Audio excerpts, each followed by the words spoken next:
ప్రధానమంత్రి గ్రామీణ సడక్ యోజన కింద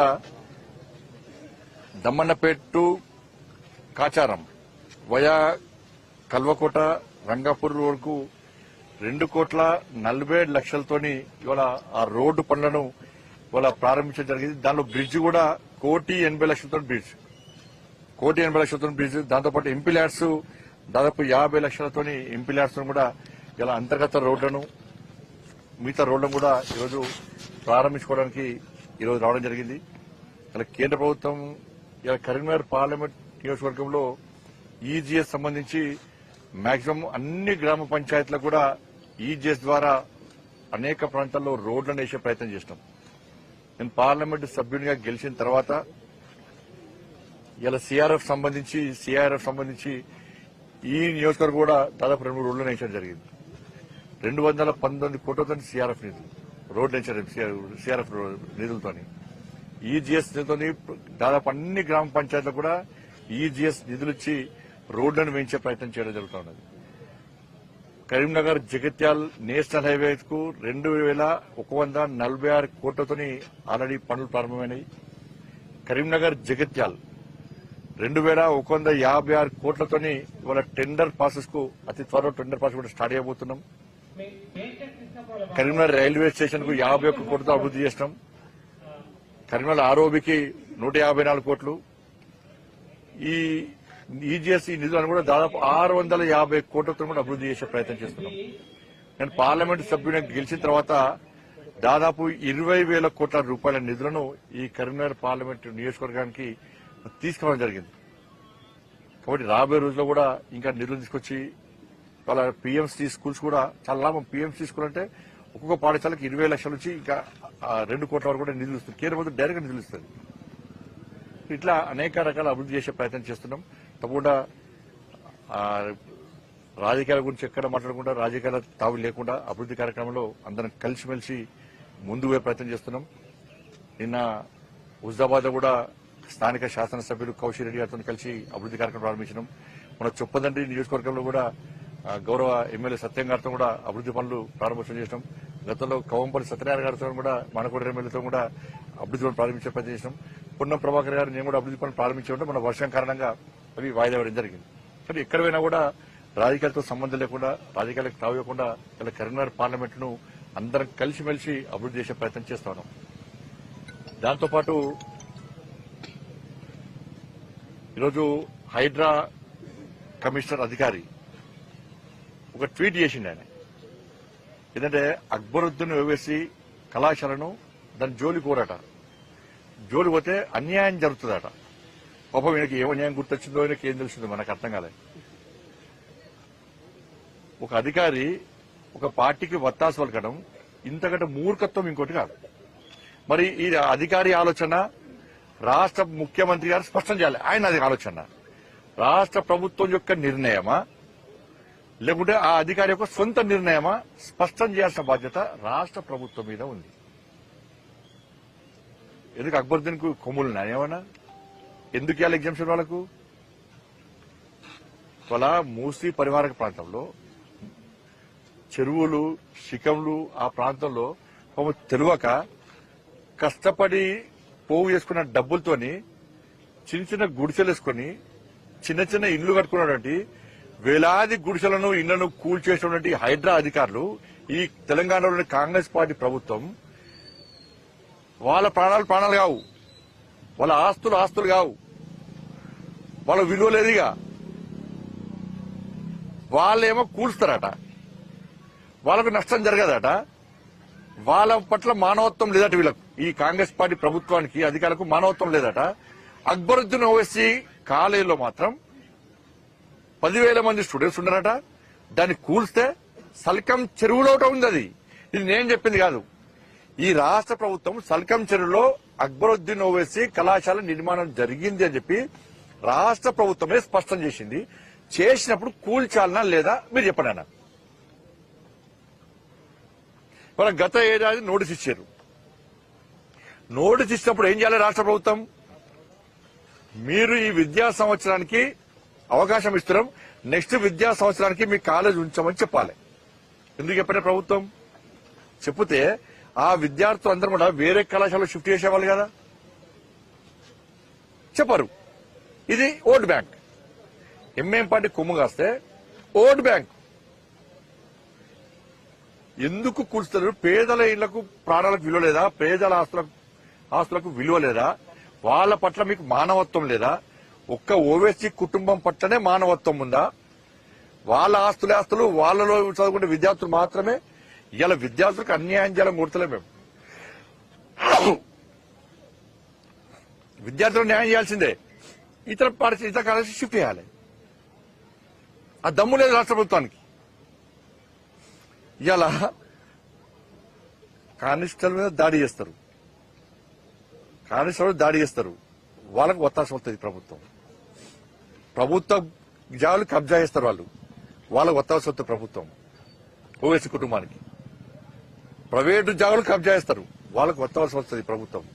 కరెంటు బిల్లు కట్టరాళ్ళు పోలీసులా, వాళ్ళకు ఒత్తాస వస్తుంది ప్రభుత్వం. తీవ్రవాదులకు స్థావరాలు ఇస్తారు వీళ్ళు. ఓవైసీ కళాశాలలో విద్యార్థులను తయారు చేస్తున్నారంటే ఎవరైతే తీవ్రవాదులతో సంబంధం లేవో వాళ్ళకు ఉద్యోగాలు ఇస్తుండదు. అలా ఇది నేను చెప్పింది కాదు, అరెస్ట్ చేసి తీసుకుపోయి ఇక్కడి నుంచి. ఇదెక్కిరి ఆలోచన తెలంగాణ సమాజం గుర్తించాలి. దీన్ని రాష్ట్ర ప్రభుత్వం యొక్క ఓట్ బ్యాంక్ రాజకీయాలను ఇలా తెలంగాణ సమాజం, హిందూ సమాజం గుర్తించాల్సిన అవసరం ఉంది. హైడ్రా విషయంలో ఎంఏం పార్టీ నాయకుల ఆస్తులకు ఎగ్జంప్షన్ ఇచ్చారా మీరు? వాళ్ళు కబ్జాలు చేసుకోవచ్చా? చెరువులు, జాగలు అన్ని అన్ని కబ్జా చేసుకోవచ్చా? పేదల ప్రాణాలకు, పేదల ఆస్తులకు విలువలేదా? హైడ్రా గొప్పదని చెప్పుకున్నటువంటి రాష్ట్ర ముఖ్యమంత్రి గారు దీని మీద స్పందించాల్సిన బాధ్యత మీ మీద ఉంది. ఇది మంచి పద్ధతి కాదు. దాంతోపాటు ఇంతకుముందే తెలిసి మాకు నిన్న ఏబిఎన్ రాధాకృష్ణ గారు ఒక స్టోరీ రాశారు.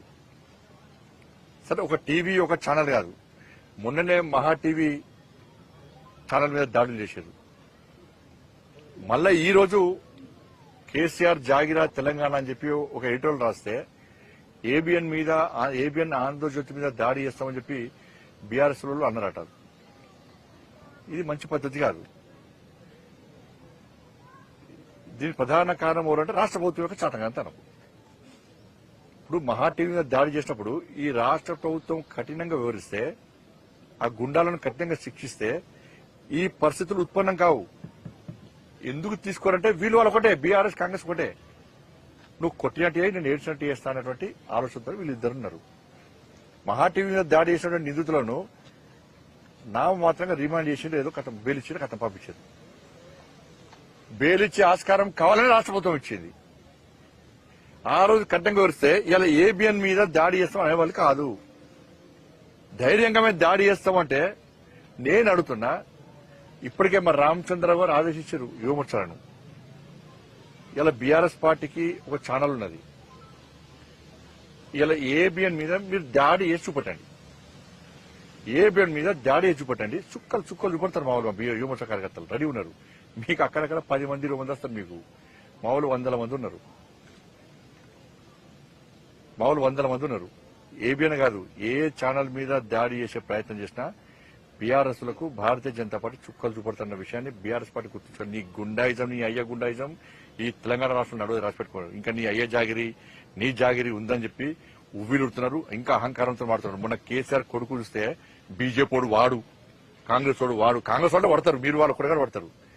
ఇంకొకసారి బీజేపీలను వాడు వీడని వాడితే బిడ్డని కాన్వాయి రోడ్ల మీద ఎదుర్కొంటూ చేస్తాం. బిడ్డ నువ్వు తమాషాలు చేస్తున్నావు బాగా. నీ అయ్యని చూసి నీ బతికేంది, మీ అయ్య బతికేంది, మీ బతికేంది. ఎస్, రాధాకృష్ణ అనేది వాస్తవం.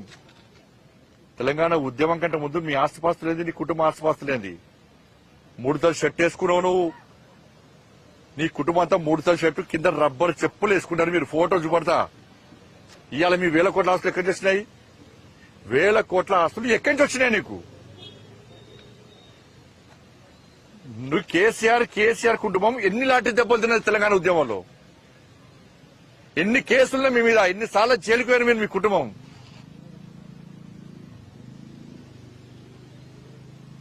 తెలంగాణ రాష్ట్రం అప్పుల పాలైంది.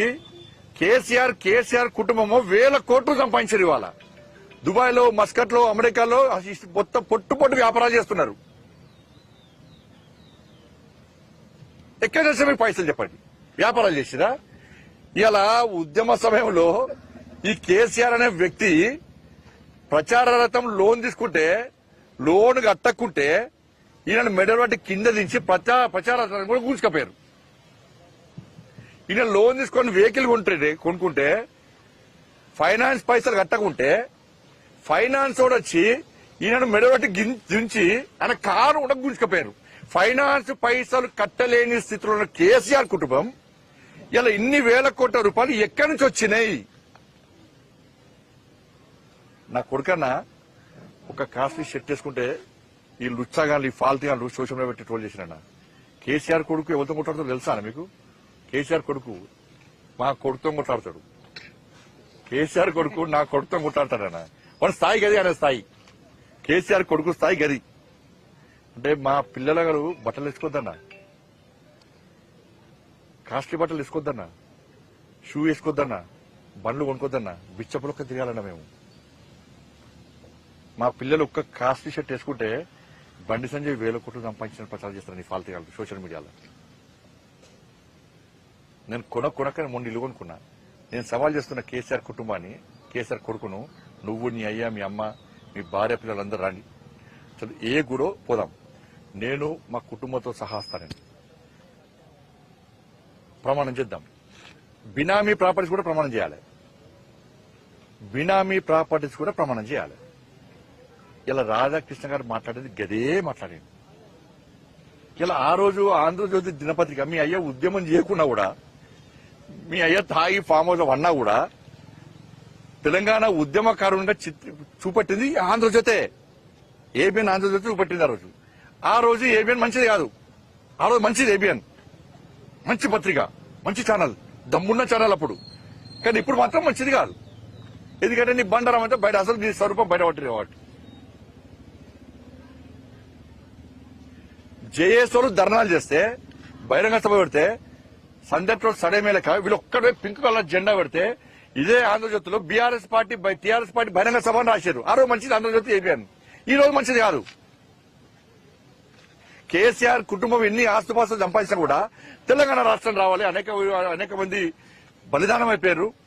ఇంతమంది తెలంగాణ ప్రజల ఆకాంక్ష, ఆలోచన, ఆశయం ఒక లక్ష్యం పెట్టుకుని ఇలా యుద్ధం చేస్తున్నారు. ప్రపంచంలోనే యుద్ధం ఇలా ప్రపంచం అంతా హర్షిస్తున్నది, ఆశ్చర్యపోతున్నది. కానీ ఇటువంటి ఉద్యమానికి మనం కూడా బాసరగా నిలవాలని చెప్పి ఆ రోజు ఏబిఎన్ ఆంధ్రజ్యోతి, నువ్వు ఎన్ని తప్పులు చేస్తా కూడా, నువ్వు ఎంత నటన చేస్తా కూడా, నువ్వు నటనలో జీవించే ప్రయత్నం చేసినా కూడా మరి ఇదే ఏబిఎన్ ఆంధ్రజ్యోతి నిన్ను కొత్త పైకి లేపింది. అప్పుడు మంచిది.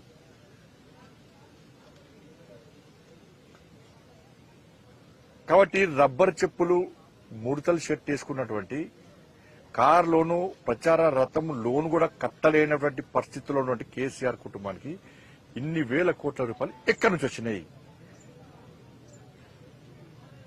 కాళేశ్వరం చంపే ఇప్పుడు ఈ ప్రభుత్వం ఏంది? ఈ ప్రభుత్వం చేత కాదు. ఫస్ట్ రేవంత్ రెడ్డి సర్కారు చేతనావస్థలో ఉన్నది, చాతకంతనంలో ఉన్నది. ఏం చేస్తారు? దాడి చేస్తా అంటే దాడి చేస్తాడని తీసుకుపోయి పొక్కలేసి వాడిని ఈ పంత మడదంపగనట, ఏబిఎన్ కార్యాలయానికట సెక్యూరిటీ ఇస్తారట. ఇటు ఏబిఎన్ కార్యాలయానికి ఇస్తారు, అటు టీవీ ఛానల్ కూడా ఇస్తారు రక్షణ. వాళ్ళు కూడా రక్షణ ఇస్తారు, ఫుల్ పోలీస్ పెట్టాలని పెడతారు. ఈ సిస్టమ్ ఏదో నాకు అర్థం కాదు. వీళ్ళ ఆలోచన ఏదో అర్థం కాదు కాంగ్రెస్ పార్టీ ప్రభుత్వం. అది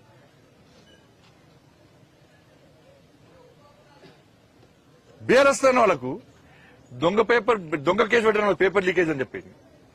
నాకు బెయిల్ లేకుండా జైలుకి పంపినా. హిందీ పేపర్ ఇవ్వడం లీక్ చేస్తాడన్నా.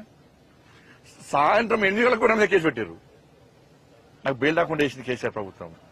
317 జీవోకు వ్యతిరేకంగా కొట్టాడితే అరెస్ట్ చేసి నాకు బెయిల్ రాకుండా వేసింది అన్న కేసీఆర్ ప్రభుత్వం. ఇదే రేవంత్ రెడ్డి గారు మరి ఆలోచించాలి. నిన్ను డ్రోన్ కేసులో దానిలో అరెస్ట్ చేసి నీకు బెయిల్ రాకుండా 10 రోజుల పాటు జైల్లో ఉంచారు. ఏడమైందన్న రేషంద్ర గారు రోషం ఏడమైంది, రేషం ఏడమైంది, ఏమైంది? ఎందుకు కాంగ్రెస్ పార్టీ ప్రభుత్వానికి కేసీఆర్ కుటుంబం మీద ఇంత ప్రేమ, ఇంత అభిమానము? మీ ఇచ్చిపుచ్చుకునే ధోరణి ఏంది? కాళేశ్వరం విషయంలో ఏటీఎం గా మార్చింది వాస్తవమా కాదా? 1,00,000 కోట్లు దొబ్బిపోయింది వాస్తవమా కాదా? ఫోన్ ట్యాపింగ్ చేసింది వాస్తవమా కాదా? ఈ ఫార్ములా కేసులో కోర్టు కూడా మొట్టికాలేసి విచారణ చేసుకోమంటే ఎందుకు కేసీఆర్ కుటుంబాన్ని అరెస్ట్ చేయలేకపోతున్నారు? గొర్రెల స్కామ్, చేపల స్కామ్ వాస్తవమా కాదా? డ్రగ్స్ కేసులో కేసీఆర్ కుటుంబం ఉందా లేదా? ఫామ్ హౌస్ కేసులో ఎందుకు అరెస్ట్ చేస్తలేరు? ఇవి చెప్పిన స్కామ్స్ జరిగినా చెప్ప క్లారిటీ ఇవ్వండి. రేవంత్ సర్కార్ క్లారిటీ ఇవ్వండి. ఇవన్నీ స్కామ్స్ జరగాలని చెప్పు, లేకుంటే జరిగినా కూడా మాకు చేత కాదు, కేసీఆర్ కుటుంబాన్ని టచ్ చేసే దమ్ము మా దగ్గర లేదు అని చెప్తే మేము మాట్లాడు బంద్ చేస్తాం. తెలంగాణ సమాజం కూడా ఆశలు వదులుకుంటారు. నన్ను చూడు, నా అందం చూడాలంటే ఇక చూడు ఏం చేయరు. పట్టుకుంటాము. నువ్వు ఎవరిని వదిలిపెట్టామంటారు వీళ్ళు. నువ్వు పట్టుకుంటే కదా వదిలిపెట్టడానికి. ఎవరైనా చట్టం తన పని తాను చేసుకుంటూ పోతుందట. ఏం చట్టం నీకు? చట్టం కేసీఆర్ కు చుట్టమైపోయింది తెలంగాణ రాష్ట్రంలో. మేము మళ్ళీ చెప్తున్నాను, ఒక హోమ్ మినిస్టర్ చెప్పొద్దు ఇది, కానీ బీఆర్ఎస్ పార్టీ అరాచకాలను కాంగ్రెస్ పార్టీ ప్రభుత్వం అణిచివేసే ప్రయత్నం చేస్తలేదు, అడ్డుకునే ప్రయత్నం చేస్తుంది. కాబట్టి ఇప్పుడే నేను స్టేట్మెంట్ ఇచ్చిన మా రాష్ట్ర అధ్యక్షుడు రామచంద్రరావు గారు ఇప్పటికే బీజేవైఎం కార్యకర్తలు ఆదేశించారు. రామచంద్రరావు గారు మా రాష్ట్ర అధ్యక్షుడు ఏబిఎన్ కార్యాలయం మీద చెయ్యి వేసిన 2 గంటల లోపల నీ టీఆర్ఎస్ భవన్ మీద పక్క దాడి చేయాలని చెప్పి, దాడి చేస్తామని చెప్పి మా రామచంద్ర గారు మా యువమోర్చా కార్యకర్తలు ఆదేశించారు. నేను సవాల్ చేస్తున్నా, చలో నీ క్యాడర్ రమ్మను, మా క్యాడర్ వస్తుంది. నీ కిరాయి గుండె రమ్మను, మా కట్టర్ క్యాడర్ రెడీ అలా. ఏ ఛానల్ మీద దాడి చేసినా కూడా పక్క ప్రతి దాడులు చేస్తారని కూడా మా రాష్ట్ర అధ్యక్షుడు ఇలా వార్నింగ్ ఇచ్చింది. కాబట్టి బీఆర్ఎస్ పార్టీ చాలా జాగ్రత్తగా ఉండాలి. నేను మళ్ళీ చెప్తున్నాను, మీ ఊకదంపుడు హెచ్చరికలకు, దాడులకు ఇలా తెలంగాణ సమాజం భయపడది. ఏదో 10 మంది 20 మంది పోయి టక్క రాలేస్తే పైన మన మాట మీద రాలేసిరన్న పైన స్టాఫ్ ఉంటారు, వాళ్ళకేం సంబంధం? తలకల్ల వాళ్ళకి కిందికి పట్టం రాలేస్తే లోపల ఉంటారు. నీకేం తెలుసు? సిగ్గుండాలే, కొంచెం సమర్థించడం సిగ్గుండాలే. కిందికెళ్ళి రాలేస్తే లోపల పిల్లలు ఉంటారు, అమాయకులు ఉంటారు, తలలు ఉలుతాయి, దెబ్బలు ఏడలతో తెలియదు. దాని రాళ్ళేస్తారు, పోతారు. అయిపోయా వాళ్ళని ప్రభుత్వం కాపాడుతుంది, కాంగ్రెస్ పార్టీ ప్రభుత్వం. ఒక్కసారి భయం మీద చూపడితే ఇంకోసారి వద్ద అడిగాడు. ఇదా మీ చాదగంతనం? Tit for tat. Bharatiya Janata Party కార్యకర్తలు సిద్ధంగా ఉన్నారు. ఇటువంటి ప్రయత్నం ఉంది, మానుకోండి మీరు. భారతీయ జనతా పార్టీ కార్యకర్తలు యుద్ధానికి సిద్ధం. మేము ప్రజాస్వామ్యాన్ని కాపాడతాం, మీడియాకు బాసటగా నిలుస్తాం, మీడియాను కాపాడుకునే ప్రయత్నం చేస్తాం. ఏబిఎన్ ఛానల్ కు ఇవాళ దాడి చేస్తున్నారు కాబట్టి ఏబిఎన్ ఛానల్ కు భారతీయ జనతా పార్టీ కార్యకర్తలు అండగా ఉంటారు. తెలంగాణ రాష్ట్రంలో వేలాది మంది, లక్షలాది మంది కార్యకర్తలు ఇవాళ ఏబిఎన్ కు అండగా ఉంటారు. మొన్న మహా టీవీ కూడా అండగా ఉన్నది భారతీయ జనతా పార్టీ. వాళ్ళు వీళ్ళు వచ్చి చూసి విజిట్ చేసి రావచ్చు, కానీ ఫస్ట్ విజిట్ చేసింది, ఫస్ట్ అండగా ఉంటారని చెప్పి ధైర్యం ఇచ్చింది మహా టీవీకి భారతీయ జనతా పార్టీ. నేను ఫోన్ చేసిన, మా రాష్ట్ర అధ్యక్షుడు కిషన్ గారు ఫోన్ చేశారు. ఇవాళ ఏబిఎన్ కూడా భారతీయ జనతా పార్టీ కార్యకర్తలు అండగా ఉంటారు. మామూలు కిరాయి ఇచ్చేస్తుడు కాదు, నమ్మిన సిద్ధాంతం కోసం నక్సలైట్లకు వ్యతిరేకంగానే కొట్లాడిన వాళ్ళం, టెర్రరిస్టులకు వ్యతిరేకంగా కొట్లాడడం, నమ్మిన సిద్ధాంతం కోసం, ఆ కాషాయపు జెండా కోసం, కమలం కోసం కొట్లాటోళ్ళం, తెగించి కొట్లాటోళ్ళం, ప్రాణాలను త్యాగం చేయడానికి కూడా సిద్ధంగా ఉండడం. కమిట్మెంట్ గల కట్టర్ క్యాడర్ మాది. అటువంటి క్యాడర్ ఇలా ఏబిఎన్ కు అండగా ఉంటుంది. మా యువమోర్చా రాష్ట్ర అధ్యక్షుడు మహేందర్ కూడా ఇలా వందల మంది కార్యకర్తలుకొని ఇలా ఏబిఎన్ ఛానల్ పోయి ఏబిఎన్ ఛానల్ కు బాసటగా ఉండడానికి సిద్ధంగా ఉన్నారు. ఇలా కేసీఆర్ కొడక మీరు వస్తారా? మీకు కొమ్ము కాసి ఇంకొని తీసుకొని వస్తారా? రెడీ, దానికి మేము సిద్ధం.